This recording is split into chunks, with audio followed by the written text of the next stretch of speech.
O Laboratório de Inovação do TJ do Rio Grande do Sul realizou uma oficina de linguagem simples para incentivar o uso de uma comunicação mais direta e de fácil entendimento. A ideia é atenuar um dos principais empecilhos na prática jurídica, que é o juridiquês. Confira na reportagem de Matheus Beck. Por que falar assim? Exordial. Mandamos consoante. Se podemos dizer o mesmo falando Inicial. Mandado de segurança. Como conforme, como o próprio como. Um movimento por uma linguagem simples no judiciário é nacional. E aqui no Rio Grande do Sul, iniciativas como as oficinas do Lab 9 incentivam a adoção de palavras mais comuns e construções textuais mais objetivas em sentenças e demais documentos. Do nosso treinamento todo, desde a nossa formação na faculdade, que nós aprendemos a escrever, a redigir de uma determinada forma, prezando por uma linguagem menos coloquial, uma linguagem bem técnica e que afasta, na verdade, os leigos da compreensão, né? Então, é uma questão de formação mesmo. Nós aprendemos nos bancos universitários e seguimos escrevendo conforme a gente aprendeu. O que nós estamos incentivando é o uso das palavras que são empregadas na lei, né? Isso facilita a indexação, a busca, né? Quando a gente vai procurar na jurisprudência, se a gente coloca a palavra que está na lei, por exemplo, embargos de declaração, né? Porque há sinônimos como embargos declaratórios, declaratórios. Agora, se nós usarmos sempre embargos de declaração, que é como consta do Código de Processo Civil, nós vamos encontrar com certeza as referências que nós necessitamos. Muitos magistrados ainda encontram dificuldades em se desapegar aos termos arcaicos do direito. E isso não é exclusividade deles. Eu costumava usar a palavra montante, mas passei a substituir por valor, que é muito mais direto e simples. A palavra que eu costumava usar é feito e passei a substituir por processo ou ação, que é muito mais simples das pessoas entenderem. Dano moral in re ipsa quer dizer dano moral presumido, né? Então, na substituição do latim, hoje eu não uso mais dano moral in re ipsa, embora seja muito empregado e embora seja bem conhecido na área do direito, né? Podendo substituir o latim por uma palavra bem específica, que dá a compreensão exata, a gente substitui. A medida não é um capricho. Está lá na Constituição. Garantir a igualdade tanto quanto possível.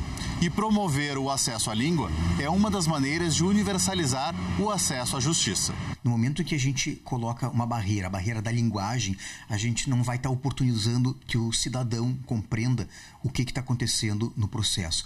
Mas a questão não é nem só o cidadão. Quando a gente diz que um despacho, uma decisão, um encaminhamento qualquer seja claro, ele não é nem útil apenas para o cidadão quando vai ler, ele é útil para todo mundo, porque quanto mais fácil de entender um texto, menos vai ter chance de um encaminhamento errado, de algum equívoco, a partir de algum mal entendido, a partir daquilo que a gente escreveu. Agora, escrever de forma simples não é escrever de maneira simplória. Há alguns elementos que não mudam, como conceitos já consagrados na lei. Existem expressões que elas não têm um sinônimo, digamos assim, né? Essas expressões muito técnicas que não têm um sinônimo, elas devem continuar em uso. Porém, elas devem ser explicadas, né? Quando o público-alvo não tem a noção e nem a possibilidade de compreensão. Se eu estou lendo uma sentença e essa sentença passa de um juiz para outro, são dois especialistas lendo um texto jurídico que vão compreender, não é? Não é essa a questão. A questão é a gente conhecer qual é o nosso público. Então, se essa sentença precisa ser lida pelo réu ou pela vítima, por exemplo, ela tem que ser mais objetiva, ela tem que ser mais de acordo, né, com uma escolaridade um pouco mais limitada, mas não só isso, né, que seja mais compreensível, porque mesmo as pessoas com uma escolaridade boa não vão compreender. Quer ver um exemplo? A professora Heloísa pesquisou uma frase encontrada somente no contexto jurídico e adaptou os termos para facilitar o entendimento. Existe uma frase que diz assim: no mérito, a análise do cotejo probatório carreado aos autos conduz à improcedência do pedido articulado na peça preambular. Eu posso entender as palavras até separadamente, mas o contexto exato eu não sei dizer, eu não sabia dizer.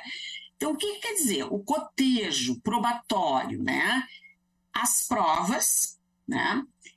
Carreado, então, trazidos aos autos, trazidos ao processo, que seria simplificar, né? Do pedido articulado na peça preambular, no pedido inicial. O Tribunal de Justiça disponibiliza o guia de linguagem simples para facilitar a compreensão dos atos e das decisões da Justiça Gaúcha por todos. Mas a coisa ela é uma mais complexa e maior do que simplesmente trocar palavras difíceis por fáceis ou não usar o latim, usar o português. A coisa vai assim desde a organização do texto, né? Como é de eu colocar títulos, subtítulos, passa por usar palavras mais conhecidas, passa por usar frases mais curtas. Veja que não é nada do outro mundo, eu não preciso ser um profundo conhecedor da língua portuguesa, mas no momento que eu consigo começar a aplicar algumas dessas diretrizes, eu consigo facilitar a vida do meu leitor. A gente não defende que as expressões técnicas sejam eliminadas.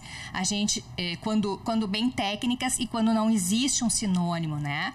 Elas devem ser empregadas na função técnica e devem ser explicadas.